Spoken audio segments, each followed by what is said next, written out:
बड़े भैया, आप नहीं जानते हैं कि मैंने इस शोहरत को आज तक किस तरीके से बर्दाश्त किया है।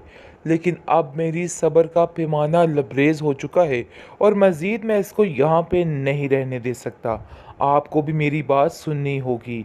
लेकिन जी, आप देखेंगे कि सब उसको समझाने में मशगूल हैं और कहते हैं कि बेटा देखो, एक तरफ इतनी परेशानी ज़ोया की बनी हुई है और दूसरी तरफ तुमने अपना ये काम कर दिया है। अब तुम्हें इस बात को समझना होगा। लेकिन बार बार वो रो कर, चीख कर, चिल्ला कर एक ही बात कर रहा है कि भाई मेरे साथ जो गुज़रा है वो किसी को कुछ नहीं खबर कि आखिर आज तक मैंने कैसे वक्त गुजारा। मैंने तो किसी से कोई बात शेयर ही नहीं की ताकि किसी को कोई परेशानी का सामना ना करना पड़े। लेकिन महविश उसको समझाती है कि पहले की बात और थी। वो भी एक यानी कि बहुत जल्लाद टाइप औरत थी, लेकिन अब वो बिल्कुल बदल चुकी है और आपको ये बात समझनी होगी, क्योंकि अब उसने वाकई सच्चे दिल से तौबा कर ली है। बल्कि हम जिस वक्त मोड़ पर खड़े हैं, अभी हमें उस मोड़ का ध्यान देना चाहिए, ना कि इन बातों को लेके बैठने का। लेकिन आप देखेंगे कि वानिया के साथ अब बहुत ही ज़्यादा बुरा हो रहा है और समीर के दिल से बुरे तरीके से उतर चुकी है। लेकिन महविश अपनी पूरी कोशिश कर रही है कि वो इस घर में ही रहे और कहीं ना जाए ताकि मामले ख़राब ना हो। वो वानिया को कहती है कि तुम्हें भी थोड़ा हिम्मत और सब्र से काम लेना होगा। आपको अभी कोई भी ऐसी बात नहीं करनी जिससे आगे कोई मसला हो। मैं आहिस्ता आहिस्ता सब बातों को संभाल लूँगी, इसलिए आप बिला वजह किसी बात की टेंशन मत लीजिएगा। कबीर कहता है कि फ़िक्र मत करो, मैंने समीर से बात की है, उसे भी इन सब चीज़ों के लिए थोड़ा वक्त लगेगा, लेकिन जैसे ही वो ठीक होगा सब कुछ बेहतर हो जाएगा। तो तुम में परेशान होने की कोई भी ज़रूरत नहीं है, सब कुछ अनकरीब ठीक हो जाएगा।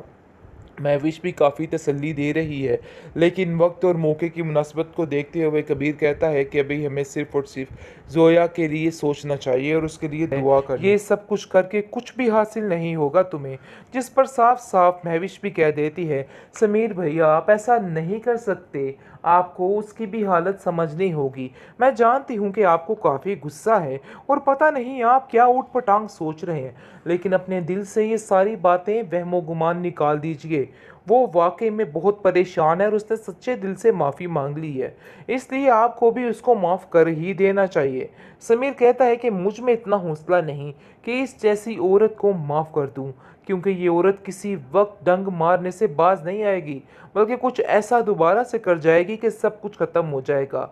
लेकिन जी, आप देखेंगे कि वानिया कहती है कि अभी जो वक्त है वो सिर्फ़ और सिर्फ ज़ोया के लिए दुआ करने का वक्त है। सब घर वाले काफ़ी परेशान हैं। शीबा भी अपने इस रिश्ते से काफ़ी खुश थी, लेकिन ये परेशानी ने उसका दिल बहुत ज़्यादा उचाट कर दिया है। हर कोई रो रहा है और दुआएं मांग रहा है ज़ोया के लिए।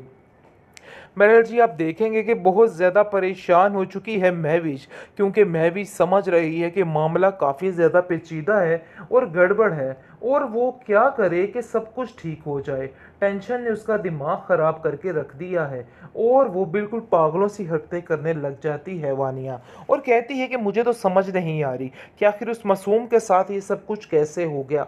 उसने तो आज तक किसी का दिल नहीं दुखाया, बल्कि हर एक को हंसाने की ही कोशिश की है। आखिर उसके साथ ये सब कुछ कैसा हो सकता है।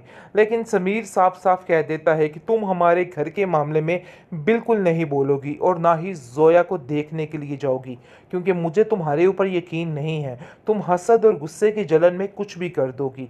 लेकिन आप देखेंगे कि मुमानी जान समझा देती है समीर को कि देखो, अपने मुंह से कोई ऐसा अल्फाज मत निकालना जिसकी वजह से तुम्हें तकलीफ़ हो और सारी ज़िंदगी परेशानी उठानी पड़े। इसलिए अपने आप को बदलने की कोशिश करो। बेहतरीन ड्रामा सीरियल बड़े भैया की आखिरकार आखिरी किस्त आने ही वाली है।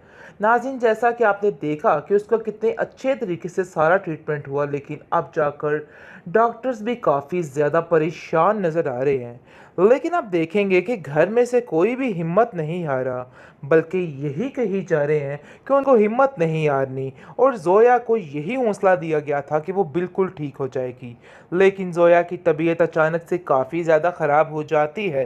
समीर आगे ही परेशान है, लेकिन ज़ोया की हालत के बारे में सुन के ज़ारों कतार रोने लग जाएगा और कहेगा कि ज़ोया मेरी बहन ने अभी दिन ही कितने जिए हैं, उसके साथ ऐसा कैसे हो सकता है।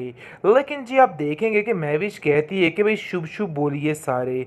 अरसलान को कहती है कि तुम्हें परेशान होने की ज़रूरत नहीं है, सब कुछ ठीक हो जाएगा और बहुत जल्द सब कुछ ठीक हो जाएगा, क्योंकि उसके पीछे बहुत से लोग हैं जो उसके लिए दुआ गो हैं, इसलिए किसी को भी परेशान नहीं होना। जिस पर आप देखेंगे कि कहती है बार बार एक ही बात वानिया कि मैं उसके लिए बहुत सी दुआएं कर रही हूँ और देख लेना वो बहुत जल्द ठीक हो जाएगी। जिस पर महविश कहती है कि बस आप लोगों की दुआओं की ज़रूरत है जिसकी वजह से हमें दुआ करनी है। जिस पर आप देखेंगे कि वानिया रो रही है, चीख रही है, चिल्ला रही है। लेकिन जैसे ही महविश के बेटे के पास आती है उसको उठाने के लिए, प्यार करने के लिए, एकदम से समीर उसके हाथों से खींच लेता है और कहता है कि तुम कभी इसको हाथ नहीं लगाओगी, क्योंकि तुम अपनी आई पर आओ तो कुछ भी कर सकती हो। लेकिन कबीर कहता है कि मैंने उसको दिल से माफ़ कर दिया है और हमारे दिल में ऐसी कोई बात नहीं है, इसलिए तुम भी परेशान मत हो और दिल छोटा मत करो, बहुत जल्द सब कुछ ठीक हो जाएगा। ये वक्ती गुस्सा है। देखो ये बात सच है और हकीकत है कि बेटा उसका भी तो था और उसको भी इतनी ही तकलीफ थी, लेकिन तुम्हें ये बात समझने की ज़रूरत है, ये सब कुछ करके कुछ भी हासिल नहीं होगा तुम्हें। जिस पर साफ साफ महविश भी कह देती है समीर भैया आप ऐसा नहीं कर सकते, आपको उसकी भी हालत समझनी होगी। मैं जानती हूँ कि आपको काफ़ी गुस्सा है और पता नहीं आप क्या ऊट पटांग सोच रहे हैं, लेकिन अपने दिल से ये सारी बातें वहमो गुमान निकाल दीजिए। वो वाकई में बहुत परेशान है और उसने सच्चे दिल से माफ़ी मांग ली है, इसलिए आपको भी उसको माफ़ कर ही देना चाहिए। समीर कहता है कि मुझ में इतना हौसला नहीं कि इस जैसी औरत को माफ़ कर दूं, क्योंकि ये औरत किसी वक्त डंग मारने से बाज नहीं आएगी, बल्कि कुछ ऐसा दोबारा से कर जाएगी कि सब कुछ ख़त्म हो जाएगा। लेकिन जी आप देखेंगे कि वानिया कहती है कि अभी जो वक्त है वो सिर्फ़ और सिर्फ ज़ोया के लिए दुआ करने का वक्त है। सब घर वाले काफ़ी परेशान हैं, शीबा भी अपने इस रिश्ते से काफ़ी खुश थी, लेकिन ये परेशानी ने उसका दिल बहुत ज़्यादा उचाट कर दिया है। हर कोई रो रहा है और दुआएं मांग रहा है ज़ोया के लिए। बहरहाल जी आप देखेंगे कि बहुत ज़्यादा परेशान हो चुकी है महविश, क्योंकि महविश समझ रही है कि मामला काफ़ी ज़्यादा पेचीदा है और गड़बड़ है और वो क्या करे कि सब कुछ ठीक हो जाए। टेंशन ने उसका दिमाग ख़राब करके रख दिया है और वो बिल्कुल पागलों सी हरकतें करने लग जाती है वानिया, और कहती है कि मुझे तो समझ नहीं आ रही कि आखिर उस मासूम के साथ ये सब कुछ कैसे हो गया। उसने तो आज तक किसी का दिल नहीं दुखाया, बल्कि हर एक को हंसाने की ही कोशिश की है। आखिर उसके साथ ये सब कुछ कैसा हो सकता है। लेकिन समीर साफ साफ कह देता है कि तुम हमारे घर के मामले में बिल्कुल नहीं बोलोगी और ना ही ज़ोया को देखने के लिए जाओगी, क्योंकि मुझे तुम्हारे ऊपर यकीन नहीं है, तुम हसद और गुस्से की जलन में कुछ भी कर दोगी। लेकिन आप देखेंगे कि मुमानी जान समझा देती है समीर को कि देखो अपने मुंह से कोई ऐसा अल्फाज मत निकालना जिसकी वजह से तुम्हें तकलीफ़ हो और सारी ज़िंदगी परेशानी उठानी पड़े, इसलिए अपने आप को बदलने की